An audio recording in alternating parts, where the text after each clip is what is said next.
ஒட்டுமொத்த திரைத்துறையினுடைய பிடி என்பது அவர்கள் கைகளுக்குள் சென்று அடங்கிவிடும். இது எந்த அரசாங்கத்திற்கும் பொருந்தும். ஒட்டுமொத்தமாக மனித சமூகத்தை பாதிக்கின்ற பல செயல்களை பற்றி சுயமாக தன்னுடைய மூளையில் உதிக்கின்ற கருத்துக்களை மக்களிடத்திலே கலை வடிவமாக கொண்டு செல்லுகின்ற அவருடைய முன்னோட்டத்தில் மிக 2 மோசமான கெட்ட வார்த்தைகளை டீசர்ல அவர் பேசியிருக்கார். இவையெல்லாம் வரவேற்கப்பட முடியாத கூறுகள். நடிகர் சூர்யா அவருடைய குரலுக்கு பின்னால், கமல்ஹாசன் அவருடைய குரலுக்கு பின்னால் திரைத்துறை அதை பற்றி கொஞ்சம் எழுந்து விழித்திருக்கிறதோ என்று எனக்கு தோன்றுகிறது. தமிழகத்தில் குறிப்பாக விஸ்வரூபம் படம் எல்லோருக்கும் உங்களுக்கு ஞாபகம் இருக்கும். இந்த படம் ஓடவில்லை என்று சொன்னால் நான் நாட்டை விட்டே கூட வெளியே வருவதற்கு தயாராக இருக்கிறேன் என்று இதை அதிகாரம் உள்ள மத்திய அரசு, ஒன்றிய அரசு கத்தரித்து தூக்கி போட முடியும் என்று சொன்னால் ஒட்டுமொத்த திரைத்துறையினுடைய பிடி என்பது அவர்கள் கைகளுக்குள் சென்று அடங்கிவிடும். இது எந்த அரசாங்கத்திற்கும் பொருந்தும்.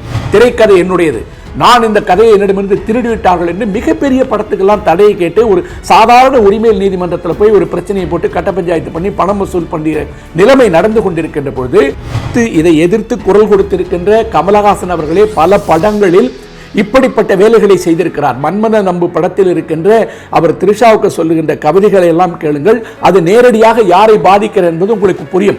சூர்யாவினுடைய பட வாழ்வில் அந்த படம் ஒரு மிகப்பெரிய சறுக்கல். அந்த படத்திற்கு காரணம் அளவுக்கு அதிகமான வன்முறை. பின்னாடி என்ன நடந்தது அப்படின்னு பார்த்தோம்னா,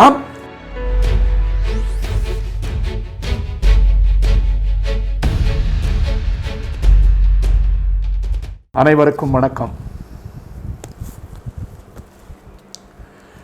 நக்கீரன் வலையொலி காட்சி வழியாக மீண்டும் உங்கள் அனைவரையும் சந்திப்பதில் மகிழ்ச்சி அடைகிறேன். இன்றைக்கு நாம் பேச இருக்கின்ற நிகழ்ச்சி தமிழக திரைத்துறையில் ஒரு மிகப்பெரிய பரபரப்பை ஏற்படுத்தி முன்னணி நடிகர்கள் கமலஹாசன், சூர்யா, விஷால் போன்றவர்கள் தங்களுடைய எதிர்ப்பை பதிவு செய்திருக்கின்ற சினிமாட்டோகிராஃப் ஆக்ட் அமெண்ட்மெண்ட் 2021 என்று சொல்லப்படுகின்ற திரைத்துறை சம்பந்தமான சினிமாட்டோகிராஃப் ஆக்டினுடைய திருத்தங்கள் பற்றியும் அதன் விளைவாக ஏற்பட போகின்ற பின்விளைவுகள் பற்றியும், எது சரியானது, எது தவறானது, எவ்வளவு ஏற்புடைத்தது, எவ்வளவு ஏற்படக்கூடியது அல்ல என்பதை பற்றி கொஞ்சம் பேசலாம் என்று இருக்கிறேன். பொதுவாக எழுத்துரிமை, கருத்துரிமை, பேச்சுரிமை என்பது ஆர்டிஸ்டிக் எக்ஸ்பிரஷன் என்று நாம் சொல்லுகின்ற ஒரு கலைத்துறை சார்ந்த வெளிப்பாடுகள் என்பது மக்களை மேம்படுத்துகின்ற, மக்களுக்கு விழிப்புணர்வை உருவாக்குகின்ற அல்லது மக்களை கற்பிக்கின்ற ஒரு துறை. எழுத்து ஊடகம், காட்சி ஊடகம், அச்சு ஊடகம் என்று எதை எடுத்துக்கொண்டாலும் மக்களுக்கு ஒரு அடிப்படை அறிவையும் விழிப்புணர்வையும் ஏற்படுத்துகின்ற பணிகளில் திரைப்படம், நாடகம், தொலைக்காட்சிகள், சமூக ஊடகங்கள் எல்லாவற்றிற்கும் இன்றைக்கு மிக பெரும் பொறுப்பு வந்திருக்கின்ற ஒரு சூழ்நிலையில் இப்பொழுது கொண்டு வரப்பட இருக்கின்ற இந்த சட்ட திருத்தம் என்பது எவ்வளவு பெரிய தாக்கத்தை ஏற்படுத்த போகிறது அல்லது நன்மைகள், தீமைகள் என்ன என்பதை பற்றி பல்வேறான கருத்துக்கள் பேசப்படுகின்றன. அதில் குறிப்பாக அது ஜூன் 2020-21 இந்த திருத்தங்கள் வரப்போகிறது. உங்களுடைய கருத்துக்களை நீங்கள் பதிவு செய்வதற்கு ஜூலை 2ஆம் தேதி தான் கடைசி நாள் என்று 2 வாரங்களே கொடுக்கப்பட்ட நிலையில் எப்போதும் போல் நடிகர் சூர்யா அவருடைய குரலுக்கு பின்னால், கமல்ஹாசன் அவருடைய குரலுக்கு பின்னால் திரைத்துறை அதை பற்றி கொஞ்சம் எழுந்து விழித்திருக்கிறதோ என்று எனக்கு தோன்றுகிறது.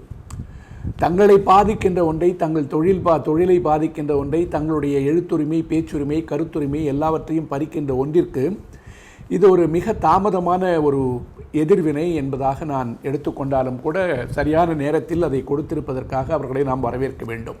பொதுவாகவே இந்த தடை அப்படிலாம் எடுத்திங்கன்னா இது இந்த காலத்திலிருந்து இல்லை, பல காலமாகவே இது இருக்குது. அதாவது ஒரு குறிப்பிட்ட மதத்திற்கு எதிராக, இனத்திற்கு எதிராக அல்லது மக்களுக்கு எதிராக என்று வருகின்ற பொழுது பல நூற்றாண்டுகள் முன்னால் பார்த்தீங்கன்னா ஒரு 100-150 ஆண்டுகளாக அந்த லேடி சேட்டலிஸ் லவர் என்று அழைக்கப்பட்ட ஒரு ஆங்கில நாவலுக்கு வெகு காலம் தடை இருந்தது. அது கிறித்துவ நிறுவனங்கள் அதை தடை செய்து வைத்திருந்தார்கள். பின்னால் அந்த புத்தகம் வெளியிடப்பட்டது. அது அச்சு ஊடகங்கள் வழியாக கூட இந்த தடைகள் எல்லாம் இருந்த காலங்கள் உண்டு. திரைப்படங்கள் எல்லாம் வருவதற்கு முன்னால் ஆங்கில அரசாங்கம் இருந்தபோது பல நாடகங்களுக்கு, குறிப்பாக எம்.ஆர். ராதா போன்றவர்களுக்கு அல்லது நாட்டுப்பற்றை ஊக்குவிக்கின்ற, விடுதலை போராட்டத்தை பற்றி பேசுகின்ற பல நாடகங்களுக்கு அந்த காலத்தில் தடை விதிக்கப்பட்ட வரலாறெல்லாம் உள்ளே இருக்கின்றன. ஆனால் இந்த திரைப்படம் என்று வந்ததற்கு பின்னால் இது எவ்வளவு பெரிய சமூக மாற்றங்களை உருவாக்கி இருக்கிறது என்பதையும் நாம் ஒத்துக்கொள்ள வேண்டும். ஏனென்றால் ஒரு குறிப்பிட்ட திசையில் வேறு திசையில் பயணித்துக் கொண்டிருந்த மக்களை மொழி வழியாகவும் இனத்தின் வழியாகவும் கலாச்சாரத்தின் வழியாகவும் மடைமாற்றி திருப்பி இருப்பதற்கு திரைப்படங்கள் மிகப்பெரிய பங்காற்றி இருக்கிறது என்று சொன்னால் அது யாராலும் மறுக்க முடியாது. குறிப்பாக இளங்கோவன் அவர்கள் எழுதிய வசனம், அறிஞர் அண்ணா அவர்கள் எழுதிய வசனம், கலைஞர் அவர்களுடைய மறுமலர்ச்சி, அதற்கு பின்னால் ஏபி நாகராஜன், KS கோபாலகிருஷ்ணன் போன்றவர்களுடைய தூய தமிழ் சொல்லாளர்கள் மூலமாக தமிழினுடைய போக்கே திரை வழியாக மாற்றி அமைக்கப்பட்டது என்று சொன்னால் அதில் ஒன்றும் தவறில்லை.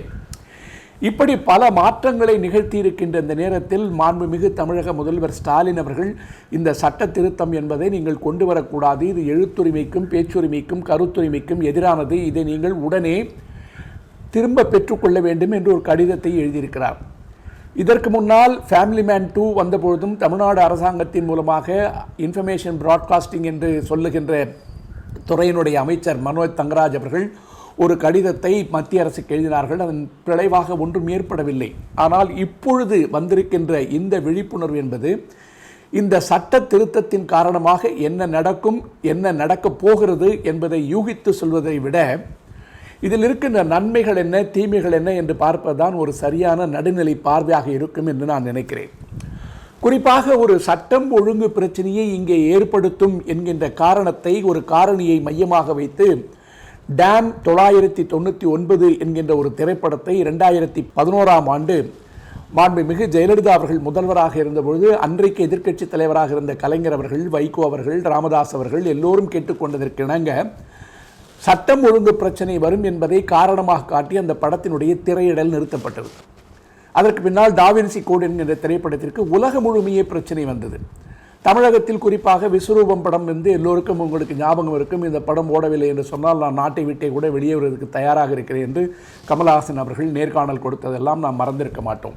இப்படிப்பட்ட ஒரு நிலைமையில் இன்றைக்கு இருக்கின்ற இந்த சினிமாட்டோகிராஃப் ஆக்ட் என்று அழைக்கப்படுகின்ற சட்டம், நான் ஒரு முன்னாள் தணிக்கை உறுப்பினராக 7 ஆண்டுகள் பணியாற்றியிருக்கிறேன் என்பதனுடைய அடிப்படையில் ஒரு திரைப்படம் என்பது அது காட்சி ஊடகம் வழியாக, திரை ஊடகம் வழியாக பல கருத்துக்களை மக்களிடத்திலே சென்று ஒரு மறுமலர்ச்சியை அல்லது புரட்சியை அல்லது விழிப்புணர்வை ஏற்படுத்துகின்ற, கல்வி கற்பிக்கின்ற, எல்லாவற்றையும் செய்து கொண்டிருக்கின்ற ஒரு ஊடகம் என்பதனால் சில நேரத்தில் சட்டம் ஒழுங்கு பிரச்சனை வந்தால் என்ன நடக்கும் என்பதற்கு நான் லேடி சாட்டலிஸ் அவர் பற்றி சொன்னேன். குறிப்பாக எழுத்தாளர் சுஜாதா அவர்கள் எழுதிய ரத்தம் ஒரே நிறம் என்ற நாவல் கூட இடைநிறுத்தப்பட்டு பின்பு வேறு வடிவங்களோடு அது வெளியே வந்தது. இப்படி மக்களுடைய எதிர்ப்புகளை மீறி அல்லது மக்களுக்கு வேறு விதமான பாதகமான அம்சங்களை உருவாக்குகின்ற வகையில் ஒரு திரைப்படம் இருக்கும் என்று சொன்னால் அதை தடுப்பதற்கு ஏற்கனவே பல சட்டத்தின் கூறுகள் துணையாக இருக்கிறது. இப்போ ஒரு உதாரணத்துக்கு, இப்போ இருக்கிற சட்டத்தின்படி, அதாவது அரசியலமைப்பு சட்டத்தினுடைய பிரிவு 19 கீழ் 2 அது சொல்லுகின்ற ஒரு சாராம்சம் என்னன்னு கேட்டிங்கன்னா, அதுக்கு ரீசனபிள் ரெஸ்ட்ரிக்ஷன்ஸ் என்று பெயர். அதாவது அரசியலமைப்பு சட்டம்தான் எல்லா விதமான சட்டங்களுக்கும் உண்டான ஒரு தாய் சட்டம். அதற்கு கீழே இருக்கின்ற எந்த சட்டமாக இருந்தாலும் அது அரசியலமைப்பு சட்டத்திற்கு கட்டுப்பட்டது. அதனுடைய அடிப்படையில் அந்த ரீசனபிள் ரெஸ்ட்ரிக்ஷன்ஸ் என்பது எழுத்துரிமை, பேச்சுரிமை, கருத்துரிமை என்று வருகின்ற பொழுது அது ஊடகத்திற்கும் பொருந்துகின்ற அளவில் அது என்ன சொல்லுதுன்னு கேட்டிங்கன்னா, சாவரினிட்டி ஆஃப் இந்தியா, அதாவது இந்தியாவினுடைய இறையாண்மைக்கு எதிராக அக்கம்பக்கத்தில் இருக்கின்ற நாடுகளுடைய, நேச நாடுகளுடைய நட்புரிமையை பாதிக்கின்ற வகையில் இருந்தால், மக்களிடையே சட்டம் ஒழுங்கு பிரச்சனையை அல்லது வன்முறையை, தீவிரவாதத்தை, பகைமை உணர்ச்சியை தூண்டுவதாக இருந்தால், நீதிமன்ற அவமதிப்புகளை உருவாக்குவதாக இருந்தால், எழுத்துரிமை, பேச்சுரிமை என்பது ரீசனபிள் ரெஸ்ட்ரிக்ஷன்ஸ் என்பதனுடைய அடிப்படையில் நீதிமன்றத்தால் அவை கட்டுப்படுத்தக்கூடிய அதிகாரத்திற்கு உட்பட்டவை என்பது தெளிவாக்கப்பட்ட ஒன்று. அப்படி தெளிவாக்கப்பட்டதற்கு பின்னால் ஏற்கனவே இருக்கின்ற இந்த சட்டத்தினுடைய அடிப்படையில் பொதுவாக ஒரு திரைப்படம் வந்ததுன்னா அதுக்கு அந்த சான்று கொடுக்கின்ற அதிகாரம் பிரிவு 5(7) கீழ் ஏற்கனவே இருக்கின்ற சட்டத்தின்படி இருக்கிறது. நான் சொன்ன இந்த மேலே சொன்ன காரணங்களுக்காக ஒரு திரைப்படத்திற்கு சான்றிதழ் கொடுக்கக்கூடாது என்று சொன்னால் பிரிவு 5(b) அதில் தெளிவாக சொல்லியிருக்கிறது, மேலே குறிப்பிட்ட காரணங்களுக்காக இந்த திரைப்படத்திற்கு சான்று கொடுக்க முடியாது அப்படின்னு சொல்லியிருக்கு. அதற்கு அடுத்தது, அந்த சான்று கொடுத்ததற்கு பின்னால் வெட்டியோ ஒட்டியோ அல்லது வேறு ஏதாவது அவர்கள் செய்து சட்டத்திற்கு புறம்பாக அந்த திரையிடல் அவர்கள் செய்தார்கள், அல்லது திரையிட்டத்திற்கு பின்னால் அது சட்டத்திற்கு புறம்பான பல விளைவுகளை ஏற்படுத்துகிறது என்று சொன்னாலும் கூட பிரிவு 5(e), 5(f) என்பதெல்லாம் கொடுக்கப்பட்ட ஒரு சான்றிதழை ரிவோக் என்று சொல்லுகின்ற ரத்து செய்கின்ற அதிகாரத்தையும் ஏற்கனவே இருக்கிற சட்டத்தில் அதிகாரம் இருக்கு. அதுக்கு பிரிவு 5F இதெல்லாம் நீங்க பார்த்தீங்கன்னா, இப்படி மறுக்கப்பட்ட ஒன்றுக்கு என்ன தீர்வு அப்படின்னு கேட்டீங்கன்னா, அங்க வந்து ரெவ்யூ என்று அழைக்கப்படுகின்ற ஒரு பிரிவின் கீழாக அந்த திரைப்படத்தினால் பாதிக்கப்பட்டவர்கள் அதற்கு மேலே இருக்கின்ற அத்தாரிட்டி என்று அழைக்கப்படுகின்ற ஆணையத்திற்கு, தீர்ப்பாணையத்திற்கு அதை கொண்டு செல்ல முடியும். ட்ரிபியூனல், அந்த ட்ரிபியூனலுக்கு எடுத்துட்டு போகும்போது என்னன்னு கேட்டீங்கன்னா, அங்க வந்து ஓய்வு பெற்ற நீதிபதிகள், உறுப்பினர்கள் எல்லோரும் இருப்பார்கள். அவர்களிடத்தில் சென்று தீர்வை பெற்றுக்கொண்டு அந்த தீர்வும் கிடைக்கவில்லை என்று சொன்னால் அதற்கு பின்னால் நீதிமன்றம் போவதை போல ஒரு ஏற்பாடு இருந்தது. அப்படி அந்த தீர்ப்பாயத்தை வந்து இந்த ஏப்ரல் 2021 ஆண்டில் இப்பொழுது இருக்கின்ற அரசாங்கம் எந்த விதமான முன்னறிவிப்பும் இல்லாமல் அதை தள்ளுபடி செய்து, அதை ரத்து செய்து, கேன்சல் செய்து, அபாலிஷ் செய்து விட்ட காரணத்தினால் இப்போ இருக்கிற நிலைமை என்னன்னு கேட்டீங்கன்னா, கோடி கோடியாக கொட்டி ஒரு பணத்தை எடுத்துவிட்டு அல்லது விநியோகஸ்தர்கள் மூலமாக திரைப்படத்தை திரையிட்டதற்கு பின்னால் தணிக்கை சான்று வழங்குவதற்கு முன்னால் இருக்கின்ற நடைமுறைகளை பின்பற்றி தணிக்கை அதிகாரிகள் ஒரு திரைப்படத்தை பார்த்து மேலே சொன்ன எல்லாவற்றையும் தாண்டி இந்த திரைப்படம் திரையிடுவதற்கு தகுதியானது என்று சான்று வழங்கியதற்கு பின்னாலும் கூட இந்த ரிவோகேஷன் என்கின்ற பவருக்கு முன்னால் இருந்தது தீர்ப்பாணையத்திற்கு சென்று, ட்ரிபியூனலுக்கு சென்று அவர்கள் அதை தீர்ப்புகளை பெற முடியும். அந்த தீர்ப்பாணையம் இப்போ அபாலிஷ் ஆன காரணத்தினால இப்படி ஒரு நிலைமை வந்தால் எங்கே செல்வது என்று தெரியாமல் இருக்கின்ற நிலைமையில் நேரடியாக நீதிமன்றத்திற்கு மட்டும்தான் செல்ல முடியும். இதுதான் இப்ப இருக்கிற நிலைமை. இந்த நீதிமன்றத்திற்கு தான் செல்ல முடியும் என்ற நிலைமை இருக்கும்போது இன்னைக்கு திரைத்துறையினுடைய கழுத்தை நசுக்குகின்ற அளவுக்கு என்னெல்லாம் வந்திருக்குன்னு கேட்டீங்கன்னா, ஒரு பக்கம் OTT பிளாட்ஃபார்ம் வந்திருக்கு. ஓவர் தி டாப் என்று அழைக்கப்படுகின்ற அந்த பிளாட்ஃபார்ம் மூலமாக படங்கள் திரையிடப்படுகின்ற பொழுது அதற்கு வந்து தணிக்கை சான்று தேவையில்லை என்று அவர்களாக பல நிறுவனங்கள் செய்து கொண்டாலும் கூட ஒரு திரைப்படத்தை திரையிடுகின்ற பொழுது அதனால் ஏற்படுகின்ற பின்விளைவுகள் வேறு ஏதேனும் சட்டம் ஒழுங்கு பிரச்சனைகளை ஏற்படுத்தும் என்று சொன்னால் அதை கட்டுப்படுத்துவதற்கும் அரசாங்கத்திற்கு அதிகாரம் இருக்கிறது. ஆனால் ஒரு திரைப்படத்தை திரைக்கு கொண்டு வருவது என்பதே, குறிப்பாக இந்த பெருந்தொற்று காலத்தில் திரையரங்குகள் எல்லாம் மூடி கிடக்கின்ற நேரத்தில் கோடிக்கணக்கில் செலவு செய்து ஒரு படத்தை எடுத்து தணிக்கை அதிகாரிகளுக்கு முன்னால் அந்த படத்தை போட்டு காட்டி சட்டம் ஒழுங்கு பிரச்சனைகள் வராமல் எல்லா விதமான வழிகாட்டு நெறிமுறைகளுக்கும் கைட்லைன்ஸ்களுக்கும் ரூலுக்கும் கட்டுப்பட்டுத்தான் அந்த படம் எடுக்கப்பட்டிருக்கிறது என்பதை தாண்டி அவர்கள் கொடுக்கின்ற அந்த சான்று U அல்லது UA அல்லது A அல்லது S என்று சொல்லப்படுகின்ற அந்த பிரிவுகளின் கீழ் ஒரு சான்றிதழை வாங்கியதற்கு பின்னால் பாதிப்பு வரும் என்றால் நீதிமன்றத்திற்கு போக வேண்டும் என்பது ஒன்று. இதில் தான் இப்போ வந்து மிகப்பெரிய மூச்சு முட்டுகின்ற அளவிற்கு, கழுத்தை நெரிக்கின்ற அளவிற்கு 2 பிரிவுகள் வலுவாக பேசப்படுகிறது, 2-3 பிரிவுகள் வலுவாக பேசப்படுகிறது. இப்போ குறிப்பாக இந்த கொண்டு வர போகின்ற சட்ட திருத்தம் என்பது பாராளுமன்றத்தில் நிச்சயமாக இது நிறைவேற்றப்படும். ஏனென்று சொன்னால் பாராளுமன்றத்தில் இது சட்டமாக நிறைவேற்றப்படுவதற்குண்டான எல்லா விதமான பெரும்பான்மை பலம் வந்து இப்பொழுது இருக்கின்ற அரசாங்கத்திற்கு இருக்கிறது என்பது ஒன்று. ரெண்டாவது, மக்களுடைய கருத்துக்களை ஏற்று இந்த பப்ளிக் ஒப்பீனியன் வச்சு தான் இவங்க முடிவு பண்ண போறாங்களான்னு கேட்டால் அது எப்பவும் போல நடக்கிற ஐவாஷ், கண் துடைப்பு என்பது எல்லோருக்கும் தெரியும். இதுக்கு முன்னாடி 2 குழுவை அமைத்து இதை பற்றிய பரிந்துரைகளையும் அறிவுரைகளையும் மத்திய அரசு பெற்றிருக்கிறது. இதற்கு முன்னால் முத்கல் கமிட்டின்னு ஒன்று வச்சாங்க. அந்த முத்கல் கமிட்டியின் மூலமாக கருத்துரைகள் ஏற்கப்பட்டது. கருத்துரைகள் வரவேற்கப்பட்ட நேரத்தில் அப்பொழுது சென்சாரினுடைய ஒரு உறுப்பினராக இருந்த நிலைமையில் நான் கூட அந்த குழுவின் முன்னால் எனக்கு தோன்றிய எல்லா கருத்துக்களையும் நான் அப்பொழுது பதிவு செய்திருக்கிறேன். அதற்கு பின்னால் ஷாம் பெனகல் தலைமையில் ஒரு குழு அமைக்கப்பட்டு எல்லா கருத்துரைகளும் ஏற்கப்பட்டு அவர்களுடைய பரிந்துரைகளின் அடிப்படையில் வருவதாக சொல்லப்பட்டாலும் பாராளுமன்றத்தின் 2 அவைகளிலும் இது வைத்து நிறைவேற்றப்பட்டு மத்திய அரசாங்கத்தினுடைய கெசட்டில் இது பப்ளிஷ் செய்யப்பட்ட பின்னால் இது சட்டமாகிவிடும். இந்த சட்டமாகி விடுவதற்கு முன்னால் அதில் இருக்கின்ற முக்கியமான 3 விஷயங்களை நான் ரொம்ப எளிமையாக சொல்லணும்னு நினைக்கிறேன். ஒன்று, இதில் ரொம்ப வரவேற்க தர வேண்டிய விஷயம் என்னன்னு கேட்டிங்கன்னா, இன்றைக்கு இருக்கின்ற சூழலில் திரை என்கின்ற ஒரு வடிவத்தை பயன்படுத்தி உள்ளே நுழைந்திருக்கின்ற நச்சு கழிவுகளை அகற்றுவதற்கு, ஏன் அப்படி நான் சொல்ல வரேன்னு கேட்டிங்கன்னா, இன்றைக்கு எந்த விதமான கட்டுப்பாடுகளும் இல்லாத காரணத்தால் யூடியூபு அல்லது OTT பிளாட்ஃபார்ம் இதன் மூலமாக திரையிடப்படுகின்ற பல விஷயங்களை நீங்கள் பார்த்தீங்கன்னு கேட்டிங்கன்னா, கருத்துரிமை, பேச்சுரிமை, எழுத்துரிமை என்பதையெல்லாம் தாண்டி ஆபாசத்தினுடைய கலை களஞ்சியமாக மாறிக்கொண்டிருக்கிறது. இப்ப உதாரணமா எந்த விதமான கட்டுப்பாடுகளும் இல்லைன்றதுக்காக தான் பப்ஜி மதன் போன்றவர்கள் எல்லாம் இன்னைக்கு 8 லட்சம் பேர் 10 லட்சம் பேரை வச்சுக்கிட்டு மாசம் பணம் சம்பாதிக்க முடிந்தது. இப்படிப்பட்ட ஒரு நிலைமையில நானே பார்த்திருக்கிறேன். ஒரு மிகப்பெரிய நடிகர் நடித்த ஒரு படத்தினுடைய திரையிடலுக்கு முன்பாக இருக்கின்ற டீசர்ல மிக ஆபாசமான வசனங்களை அந்த நடிகர் பேசியிருக்கிறார். அப்படி பேசப்பட்டுகின்ற நிலைமையெல்லாம் இருக்கின்ற போது வந்திருக்கின்ற 3 குறிப்புகள் என்னன்னு கேட்டீங்கன்னா, ஒன்று, இந்த தரப்படுத்துதலை 3ஆக பிரிக்கிறாங்க. அதாவது 7 வயதிற்கு மேற்பட்டவர்கள், 13 வயதிற்கு மேற்பட்டவர்கள், 16 வயதிற்கு மேற்பட்டவர்கள் என்று தரத்தை பிரிக்கின்ற பொழுது அந்த திரையிடலுக்கு உண்டான தகுதிகள் குறிப்பிடப்படுகின்றன. அது ஒரு வரவேற்கப்படக்கூடிய அம்சம். 2வது வரவேற்கப்படக்கூடிய அம்சம் என்னன்னு கேட்டீங்கன்னா, ஒரு திரைப்படத்தை எந்த வடிவத்திலாவது திருடப்பட்டால், அது டிஜிட்டல் ஃபார்ம் என்று அழைக்கப்படுகின்ற தொழில்நுட்பத்தை பயன்படுத்தி திருடப்பட்டாலும், அல்லது ஊடகங்களின் வழியாக காப்பி அடிக்கப்பட்டாலும், அல்லது ஒருவருடைய காப்பிரைட் என்று அழைக்கப்படுகின்ற அவர்களுடைய காப்புரிமையை மீறி எடுக்கப்படுகின்ற ஒன்றாக இருந்தாலும், எந்த வடிவத்தில் பைரசி என்று அழைக்கப்படுகின்ற திரை திருட்டு நடக்கின்ற இடத்தில் ஏற்கனவே இருக்கின்ற பிரிவுகளுடைய அடிப்படையில் எந்த விதமான தண்டனையும் கொடுப்பதற்கு கூறுகள் மிக குறைவாக இருந்த நிலைமையில் 3 வருட சிறை தண்டனையும் 10 லட்சம் ரூபாய் அபராதம் விதிக்கக்கூடிய அளவிற்கு பிரிவுகள் மாற்றப்பட இருக்கின்றன. இது திரைத்துறைக்கு மிக மிக சாதகமான ஒன்று. அதை நாம் வரவேற்க வேண்டும்.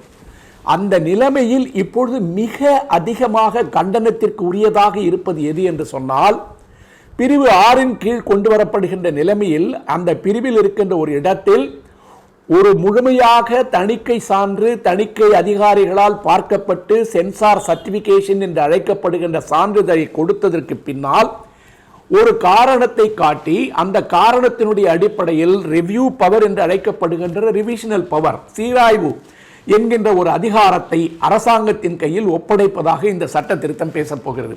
இதற்கு என்ன காரணம் அப்படின்னு பார்த்தீங்கன்னா, KM Sankarappa versus Union of India என்ற ஒரு வழக்கில் கர்நாடக உயர்நீதிமன்றம் ஏற்கனவே மத்திய அரசாங்கத்திற்கு தணிக்கை சான்று வழங்கியதற்கு பின்னால் அதற்கு உள்ளே போவதற்கு உண்டான எந்த விதமான அதிகாரமும் இல்லை என்று ஒரு தீர்ப்பை கொடுத்தது. அதற்கு பின்னால் உச்சநீதிமன்றத்திற்கு ஒன்றிய அரசாங்கம் அந்த வழக்கை எடுத்து சென்ற போது உச்சநீதிமன்றம் அந்த வழக்கில் மிக தெளிவாக 2001 ஒரு முறை தணிக்கை சான்று வழங்கப்பட்டு விட்டால் அதுதான் இறுதியானது. அதற்கு பின்னால் அரசாங்கம் என்பதில் தலையீடுகளை செய்ய முடியாது, ரெவ்யூ பவர் கிடையாது, ரிவிஷனல் பவர் என்பது கிடையாது, சீராய்வு என்பது கிடையாது என்பதை உச்சநீதிமன்றம் உறுதியாக கூறி, அதற்கு அடுத்ததாக இதற்கு வேண்டும் என்றால் நீங்கள் அதற்கு தனியாக ஒரு சட்டத்தை உருவாக்க வேண்டும் என்ற அடிப்படையில் வழங்கிய தீர்ப்பை பின்பற்றித்தான் இப்பொழுது இதை சட்டமாக கொண்டு வருவதற்கு காரணம், ஏற்கனவே உச்சநீதிமன்றம் இப்படி நீங்கள் தலையிட கூடாது முடியாது என்று சீல் வைத்து விட்டது. அதற்கு ஒரு முற்றுப்புள்ளி வைத்ததற்கு பின்னால் எழுத்துரிமை, பேச்சுரிமை, கருத்துரிமை என்பதனுடைய அடிப்படையில் பேசுகின்ற குரல் வளைகளை நெறித்துவிட வேண்டும், அல்லது அரசாங்கத்திற்கு எதிராக பேசுகின்ற குரலே இருக்கக்கூடாது என்பதற்காக எமர்ஜென்சிக்கு பின்னால் வந்த குசி கிருசிகா படத்திற்கும் இது நடந்தது. ஆனால் ஒரு எழுத்துரிமையும் பேச்சுரிமையும் எப்படி பேசப்பட வேண்டும் என்பதற்கு ஒரே ஒரு கிராமத்திலே படத்தினுடைய வழக்கும் தீர்ப்புகளை பெற்றுக் கொடுத்தது. ஆனால் அதனுடைய அடிப்படையில் பார்க்கின்ற பொழுது இந்த அதிகாரத்தை ஒரு அரசாங்கம் எடுக்கும் என்று சொன்னால், ஒரு ட்ரிபியூனலுக்கு போகும்போது அங்கிருந்த அமைப்பு வேற. அந்த அமைப்பு எப்படின்னு கேட்டீங்கன்னா, ஓய்வு பெற்ற நீதிபதிகள் மற்றவர்கள்லாம் இருக்கும்போது அவர்களுக்கு ஒரு ஆப்பர்ச்சுனிட்டி கொடுக்கப்படும், உங்களுடைய பதிலுரையை தாக்கல் செய்வதற்குண்டான கால அவகாசம் கொடுக்கப்படும். ஆனால் இப்ப இந்த மத்திய அரசாங்கம் எடுத்திருக்கின்ற இந்த ஒரு முடிவின் காரணமாக, இந்த சட்ட திருத்தின் மூலமாக இதை யார் விசாரிப்பார்கள், யாரிடம் இந்த ரெவ்யூ பவர் போகும், நேரடியாக அமைச்சகத்திற்கு செல்லுமா, அல்லது காரியதரிசி அல்லது செயலர் என்று அழைக்கப்படுகின்ற செக்ரட்டரிக்கு போகுமா, அல்லது இங்கே இருக்கின்ற தணிக்கை குழு அதிகாரிகள் முன்னால் மீண்டும் போய் நிற்க வேண்டிய நிலைமை வருமா, அல்லது ஏற்கனவே தணிக்கை குழு சான்று கொடுத்து விட்ட காரணத்தால் அவர்களை ஒதுக்கிவிட்டு அவர்களுடைய கருத்துரைகளை எல்லாம் புறம் தள்ளிவிட்டு எங்கோ உட்கார்ந்து கொண்டிருக்கின்ற 2-3 அதிகாரிகள் இதை பற்றி முடிவு செய்கிறார்கள் என்று சொன்னால், தரம் வாய்ந்த பல துறைகளிலிருந்து தேர்ந்தெடுக்கப்பட்ட பொது வாழ்க்கையில் ஈடுபட்டிருக்கின்ற அல்லது மருத்துவர்கள், சட்டம் தெரிந்த வழக்கறிஞர்கள் அல்லது ஓய்வு பெற்ற நீதிபதிகள், இவர்களையெல்லாம் உள்ளடக்கி இருக்கின்ற ஒரு குழு சினிமாட்டோகிராஃப் ஆக்ட் என்று அழைக்கப்படுகின்ற சட்டத்தினுடைய கூறுகளுக்கு உட்பட்டு வருகின்ற ஒரு திரைப்படத்திற்கு சான்று வழங்கியதற்கு பின்னால் இதை அதிகாரம் உள்ள மத்திய அரசு, ஒன்றிய அரசு கத்தரித்து தூக்கி போட முடியும் என்று சொன்னால், ஒட்டுமொத்த திரைத்துறையினுடைய பிடி என்பது அவர்கள் கைகளுக்குள் சென்று அடங்கிவிடும். இது எந்த அரசாங்கத்திற்கும் பொருந்தும். நாளைக்கு மாறி வருகின்ற அரசாங்கம் இருந்தாலும் சரி, அல்லது இதற்கு முன்னால் நான் சொன்னதை போல குசி கிர்சிகா போன்ற படங்களுக்கு ஏற்பட்ட நிலைமை என்று ஏற்பட்டாலும் கூட அப்படித்தான் நடக்கும். இப்போ இந்த அரசாங்கத்தினால் அரசியலமைப்பு சட்டத்தின்படி உருவாக்கப்பட்ட ஒரு தீர்ப்பாயத்தை நீங்கள் அபாலிஷ் செய்ததற்கு பின்னால், ரத்து செய்ததற்கு பின்னால் நேரடியாக அரசாங்கத்திற்கு போகும்போது அதற்கு அவர்களுக்கு கொடுக்கப்படுகின்ற உரிமைகள் என்ன, எப்படி கவுண்டர் போடுவாங்க, என்ன ரெஸ்பான்ஸ் கொடுப்பாங்க, அல்லது எத்தனை நாளைக்கு முன்னாடி நோட்டீஸ் கொடுப்பாங்க, எந்த விதமான விளக்கமும் இந்த சட்ட திருத்தங்களில் குறிப்பிடப்படவில்லை. அப்ப நேரடியா நீங்க பண்ணீங்கன்னு கேட்டீங்கன்னா, ஒரு திரைப்படம் வெளியிட்டதற்கு பின்னால், இப்ப நான் ஏற்கனவே சொன்னேன், ஒரு திரைப்படம் வர்றதுக்கு முன்னாடி 1000 தடங்கள், கதை என்னது, திரைக்கதை என்னுடையது, நான் இந்த கதையை என்னிடமிருந்து திருடிவிட்டார்கள் என்று மிகப்பெரிய படத்துக்கெல்லாம் தடையை கேட்டு ஒரு சாதாரண உரிமையல் நீதிமன்றத்தில் போய் ஒரு பிரச்சனையை போட்டு கட்ட பஞ்சாயத்து பண்ணி பணம் வசூல் பண்ணிய நிலைமை நடந்து கொண்டிருக்கின்ற பொழுது, எல்லா விதமான சட்டத்திற்கு உட்பட்டு வெளிவந்த ஒரு திரைப்படத்தை ஒரு அரசாங்கம் முடக்குவதற்கு முயற்சிக்கும் என்று சொன்னால், இது உச்சநீதிமன்றம் கொடுத்திருக்கின்ற பல தீர்ப்புகளுக்கு எதிரானது. நான் சொன்னது போல 19(2) என்று வருகின்ற ரீசனபிள் ரெஸ்ட்ரிக்ஷன் என்பது ஏற்கனவே அந்த பிரிவு 5A, 5B, 5E, 5Fக்கு கீழே எல்லா அதிகாரங்களையும் கொடுக்கப்பட்டு பல ஃபில்டர்ஸ், பல வடிநிலைகளை தாண்டித்தான் ஒரு திரைப்படம் திரைக்கு வருகிறது. அப்ப அதையும் நாங்கள் இந்த ஒரே ஒரு பிரிவை வைத்துக் கொண்டு முடக்குவோம் என்று சொன்னால், ஒட்டுமொத்த இந்தியாவினுடைய குரல் என்பது, நான் ரொம்ப அதை எளிமையாக சொல்லணும்னு கேட்டீங்கன்னா, பழைய திரைப்படங்கள்லாம் ஒரு ஒரு ஒரு நகைச்சுவை என்ற பெயரில் பல கோமாளி கூத்துகள் நடந்து கொண்டிருக்கும். அதை போன்ற கருத்துக்களை மட்டும்தான் பரப்ப மொழியே ஒரு மனிதனை பாதிக்கின்ற, அல்லது ஒரு இனத்தை பாதிக்கின்ற, அல்லது ஒட்டுமொத்தமாக மனித சமூகத்தை பாதிக்கின்ற பல செயல்களை பற்றி சுயமாக தன்னுடைய மூளையில் உதிக்கின்ற கருத்துக்களை மக்களிடத்திலே கலை வடிவமாக கொண்டு செல்லுகின்ற இப்படிப்பட்ட நிலைமையில் இந்த அதிகாரம் என்பது இருக்கும் என்று சொன்னால், அதை எதிர்த்துத்தான் இந்த குரல் வந்திருக்கிறது என்கின்ற அதே நேரத்தில், நான் இன்னொன்னையும் சமமாக பேசணும், சமன் செய்து சீர்தூக்கும் கோல்போல் அப்படின்னு சொல்லணும்னு கேட்டிங்கன்னா, இந்த புறம் இருக்கின்ற குறைகளையும் கொஞ்சம் நம்ம பார்க்கணும். எனக்கு எல்லா விதமான artistic expression, freedom of expression, பேச்சுரிமை, கருத்துரிமை இருக்கின்றதுக்காக வாயிலை வந்ததெல்லாம் வசனம் என்பதாக பல இடங்களில் நான் பார்க்குறேன். ஓடிடி பிளாட்ஃபார்ம்லையும் சரி, திரைப்படங்கள்லையும் சரி, கெட்ட வார்த்தைகளை மிக சர்வசாதாரணமாக பயன்படுத்துகின்ற போக்கு என்பது இப்போ ரொம்ப அதிகமாயிட்டு இருக்கு. நான் ஒரு குறிப்பிட்டார வாழ்க்கையை பற்றி படம் எடுக்கிறேன் என்ற பேர் வழியில் எத்தனை வசவு வார்த்தைகள் இருக்கிறதோ அத்தனை வசவு வார்த்தைகளையும் படத்தில் கொண்டு வருவதற்கு நீங்கள் முயற்சிக்கிறார்கள் சில பேர் குறிப்பாக. அப்படி வரும்போது அது என்னன்னு கேட்டிங்கன்னா, அது ஒரு மிகப்பெரிய போலி கலாச்சாரத்தை உருவாக்குகிறது. நான் என்ன கேட்கிறேன், உங்களுடைய திரைக்கதையில், உங்களுடைய கதையில், உங்களுடைய வசனத்தில், நடிப்பில், காட்சிப்படுத்துதலில், ஒளிப்பதிவில், இசையில் இல்லாத ஒன்றை 3 கெட்ட வார்த்தைகள் ஒரு படத்தை ஓட்டிவிடும் என்று நீங்கள் நம்பினால், உங்களுடைய கற்பனை திறன் மீதே உங்களுக்கு நம்பிக்கை இல்லை என்று அர்த்தம். இப்படி பல பேர் இப்பொழுது புறப்பட்டு வந்திருக்கிறார்கள். நான் இன்னும் குறிப்பாக சொல்லணும்னு கேட்டீங்கன்னா, இதை எதிர்த்து குரல் கொடுத்திருக்கின்ற கமலஹாசன் அவர்களே பல படங்களில் இப்படிப்பட்ட வேலைகளை செய்திருக்கிறார். மன்மன நம்பு படத்தில் இருக்கின்ற அவர் த்ரிஷாவுக்கு சொல்லுகின்ற கவிதைகளை எல்லாம் கேளுங்கள். அது நேரடியாக யாரை பாதிக்கிறது என்பது உங்களுக்கு புரியும். அதை நான் ஏற்கிறேனோ இல்லையோ என்பது வேறு விஷயம். ஆனால் அதையெல்லாம் கண்டுகொள்ளாமல் இருப்பதற்கு தணிக்கை இருக்க வேண்டும், இருக்கக்கூடாது என்று சொல்வது என்பது எனக்கு சரியாகப்படவில்லை. இது ஒரு உதாரணமாக சொல்கிறேன். ஏற்கனவே சொன்ன ஒரு விக்ரம்நாத் அவருடைய முன்னோட்டத்தில் மிக 2 மோசமான கெட்ட வார்த்தைகளை டீசர்ல அவர் பேசியிருக்கார். இவையெல்லாம் வரவேற்கப்பட முடியாத கூறுகள். ஒரு உதாரணத்திற்கு ஒரு திரைப்படம் என்ன செய்ய முடியுன்றதுக்கு நான் செய்த ஒன்றை சொல்லி முடிப்பது சரியாக இருக்கும். ராம்கோபால் வர்மா எடுத்த ரத்த சரித்திரம் என்ற திரைப்படத்தில் மிக பெரும்பான்மையான இடங்களில் வன்முறை மட்டுமே காட்சிப்படுத்தப்பட்டிருந்தது, மிக மோசமான வன்முறை. அது வரும்போது என்னாச்சுன்னு கேட்டீங்கன்னா, ஆந்திராவில் நடந்த ஒரு அரசியல் கொலையை பின்பற்றி பரிதாலா ரவி என்கின்ற ஒரு நிகழ்வை வைத்து எடுக்கப்பட்ட ஒரு திரைப்படத்தை பார்க்கின்ற பொழுது அந்த படத்திற்கு நாங்கள் என்ன சொன்னோம், இது ஏற்கனவே நடந்த நிகழ்ச்சியை நீங்கள் வேறு வடிவங்களில் காட்சிப்படுத்தியிருக்கிறீர்கள். இது 2 விளைவுகளை ஏற்படுத்த போகிறது. ஒன்று, மக்கள் மறந்திருக்கின்ற ஒன்றை மீண்டும் ஒரு கலவரத்தை உருவாக்குவதற்கு இது காரணமாக இருக்கும். அதை தாண்டி தணிக்கை சான்றினுடைய விதிமுறைகளுக்கு அப்பாற்பட்டு மிகப்பெரிய வன்முறையை, அதுவும் ஸ்லோ மோஷன்ல இந்த படம் பேசுகிறது. ஆகவே இதற்கு நிறைய கட்டு கொடுத்தே ஆக வேண்டும் என்று சொன்ன பொழுது அவர் அதெல்லாம் ஏற்றுக்கொள்ளாமல் ரெவியூக்கு போனார், ட்ரிபியூனுக்கு போனார். எல்லா இடத்துலையும் போய் தோற்று போய் அந்த படம் மிகப்பெரிய தோல்வி அடைந்தது.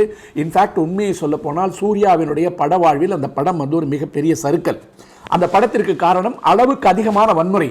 பின்னாடி என்ன நடந்தது அப்படின்னு பார்த்தோம்னா, அந்த வழக்கு சம்பந்தமான குற்றவாளி ஒருவர் பெங்களூரில் மிக நீண்ட காலமாக இருந்து வழக்கின் காரணமாக ஹைதராபாத்திற்கு நீதிமன்றத்திற்கு வருகின்ற வழியில் அவருடைய பாதுகாவலரால் கொல்லப்பட்டார்.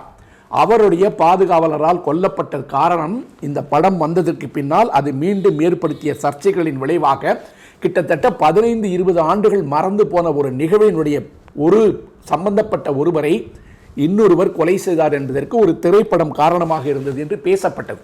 இப்படி ஒரு வன்முறையை தூண்டுவதாக இருக்கிற படத்துக்கு எங்களுக்கு தணிக்கை கூடாது, எங்களுக்கு தணிக்கையே இருக்கக்கூடாது என்று சொல்வதும் ஏற்புடையது அல்ல. தணிக்கை என்பது வேண்டும், அது இருக்கும், இருந்தாக வேண்டும். இன்னமும் கேட்டீங்கன்னா ஒன்றிய அரசாங்கமோ அல்லது மாநில அரசாங்கமோ சட்டம் ஒழுங்கு பிரச்சனை வரும் என்று சொன்னால் அதில் தலையிடுவதற்கு எல்லா விதமான அதிகாரங்களும் இருக்கிறது. அதே நேரத்தில் ஒரு பன்மொழி பேசுகின்ற மல்டிபிள் எத்னிசிட்டி என்று அழைக்கின்ற கலாச்சாரங்கள் இருக்கின்ற நமது இந்தியாவில் யாராவது ஒரு குறிப்பிட்ட இனத்தை பற்றி, குறிப்பிட்ட மொழியை பற்றி, குறிப்பிட்ட மாநிலத்தை பற்றி தரக்குறைவாக ஒரு படம் எடுப்பார்கள் என்று சொன்னால் அதை கட்டுப்படுத்துவதற்கு உண்டான அதிகாரம் அரசாங்கத்திற்கு இருக்க வேண்டும். அதே நேரத்தில் இன்ஃபர்மேஷன் டெக்னாலஜி ஆக்ட் அல்லது டிஜிட்டல் உலகம் என்று அழைக்கப்படுகின்ற தொழில்நுட்பம் வளர்ந்திருக்கின்ற காலத்தில் சமூக ஊடகங்கள் வழியாக அல்லது யூடியூப் வழியாக, இன்ஸ்டாகிராம் வழியாக நான் எதை வேண்டுமானாலும் நான் திரையிடுவேன், அல்லது ஓடிடி பிளாட்ஃபார்ம் வழியாக எந்த விதமான தணிக்கைக்கும் உட்படாமல் எந்த கருத்தையும் பரப்புவதற்கு நாங்கள் முயற்சிப்போம் என்று சொன்னால், ஏற்கனவே தமிழக அரசாங்கம் அனுப்பிய கடிதம் மூலமாக ஃபேமிலி மேன் 2 தடை செய்ய வேண்டும் என்று சொன்ன குரல்கள் மிக அதிகமாக வந்து கொண்டுதான் இருக்கும். ஆக நடுவு நிலைமையாக நாம் நின்று யோசிக்க வேண்டும் என்று சொன்னால், ஒரு கலைஞன் என்பவன் அவனுடைய கற்பனை சிறகுகளை பறக்க விடுவதற்கு உண்டான உரிமையை எந்த அரசாங்கம் மறுத்தாலும் மறைத்தாலும் அது எல்லாவற்றையும் வெட்டிவிட்டு கிளம்பும். முன்னறிவிப்பு செய்துவிட்டோ முகாந்திரம் விட்டுவிட்டோ புறப்பட்டு வருவதில்லை புரட்சி என்று மேத்தா அவர்கள் ஒரு 30 வருடங்களுக்கு முன்னால் எழுதியிருக்கிறார். அதை யாராலும் தடுக்க முடியாது. ஆனால் நான் எதை வேண்டுமானாலும் பேசுவேன், எனக்கு எந்த தணிக்கையும் கூடாது என்று சொல்வதற்கும் நமக்கு உரிமை இல்லை. ஆனால் இருக்கின்ற சட்டப்படி ஏற்கனவே அந்த கூறுகள் உங்களுக்கு உண்டான எல்லா பாதுகாப்புகளையும் கொடுத்திருப்பதனுடைய அடிப்படையில் இந்த ஒரு குறிப்பிட்ட பிரிவின் வழியாக ஒட்டுமொத்த கலைத்துறையும் எங்கள் சட்டை பையில் வைத்துக் கொண்டு நாங்கள் வேண்டும் போது அதை தவணை முறையில் மட்டும்தான் வெளியிடுவோம் என்று சொல்வதற்கு உண்டான கூறுகளை இது உருவாக்கி இருக்கின்ற காரணத்தினால் இந்த ஒரு குறிப்பிட்ட விஷயத்திற்காக மட்டும் அல்லது இந்த குறிப்பிட்ட செய்திக்காக மட்டும் ஓங்கி பெரும் குரல் எழுப்ப வேண்டிய கட்டாயமும் நிலைமையும் திரைத்துறையில் இருக்கின்ற எல்லோருக்கும் மட்டுமல்லாமல் சமூகத்தில் இருக்கின்ற எல்லோருக்கும் அந்த பொறுப்பு உண்டு. ஏனென்றால் ஒரு இடத்தில் கை வைக்கப்படுகின்ற உரிமை குரல் நசுக்கல் என்பது அனுமதிக்கப்படுமானால் அது எல்லா இடங்களுக்கும் சென்று படியும் பரவும் என்பதைத்தான் சமீபத்தில் சூர்யாவிற்கு விடப்பட்டிருக்கின்ற மிரட்டலும் கூட காரணமாக இருக்குமோ என்ற அச்சமும் சந்தேகமும் எல்லோருக்கும் எழும் என்கின்ற காரணத்தினால் கலைஞர்கள் என்பவர்கள் கட்டுப்பாடற்றவர்கள், ஆனால் சுய பரிசோதனைக்கு உட்பட்டவர்கள் இருந்தாலும் கூட கலைஞனுடைய கரங்களை வெட்டாதீர்கள். அவன் கற்பனைகள் என்பது இந்த உலகத்திற்கு அற்புதங்களை கொண்டு வருவது. அவன் அந்த கலைஞனுடைய கவித்திறனும் மொழித்திறனும் எக்ஸ்பிரஷன் என்று அழைக்கின்ற அந்த நடிப்பு திறனும் தான் மக்களை மேம்பட்ட நிலைமைக்கு பல இடங்களில் எடுத்து சென்றிருக்கிறது. அப்படித்தான் பராசக்தி மிகப்பெரிய புரட்சியை உருவாக்கியது. இப்படியெல்லாம் புரட்சிகளை உருவாக்குகின்ற ஒரு துறையை நசுக்குகின்ற விதமாக ஏற்படுகின்ற எந்த முன்னெடுப்புகளையும் எதிர்த்து குரல் எடுப்பது மட்டும் அல்லாமல் அதை தடுப்பதற்குண்டான எல்லா விதமான சட்டபூர்வமான நடவடிக்கைகளையும் எடுப்பதற்கு திரைத்துறை சார்ந்த சங்கங்கள் அமைப்புகள் இப்போதே தயாராகி விடுவதுதான் நல்லது. ஏனென்றால் பாராளுமன்றத்தில் இது சட்டமாக கொண்டு வரப்பட்டதற்கு பின்னால் மத்திய அரசாங்கத்தினுடைய அரசாணை குறிப்பில் கெசட்டில் நோட்டிபிகேஷனாக வந்துவிட்டதற்கு பின்னால் இதை எதிர்த்து ஒன்றும் செய்ய முடியாத சூழ்நிலை உருவாகும் என்பதுதான் யதார்த்தம். ஆகவே இதை எப்படி எதிர்கொள்ள வேண்டுமோ, சட்டபூர்வமாக எப்படி எதிர்கொள்ள வேண்டுமோ அதற்காக அத்தனை அமைப்புகளும் தங்களை தாங்களே பாதுகாத்துக் கொள்ளுகின்ற விதமாக விழிப்புணர்வாக இது இருக்க வேண்டும் என்பதற்காக இந்த நிகழ்ச்சியை பதிவு செய்கிறேன். நன்றி, வணக்கம். நக்கீரன் டிவிக்கு சப்ஸ்கிரைப் செய்யுங்கள். உங்கள் ஆதரவே எங்கள் பலம். ஆசிரியர்களுக்கு நண்பனாகவும் மாணவர்களுக்கு ஆசானாகவும் திகழும் தேர்வு வழிகாட்டி. ஒவ்வொரு பாடத்திற்கும் அனுபவமிக்க ஆசிரியர்களின் துல்லியமான தெளிவான விடைகள். CNC இருக்கு, தேர்வு பயம் எதற்கு? இது தீரன் பப்ளிஷிங் ஹவுஸ் விற்பனை வெளியீடு.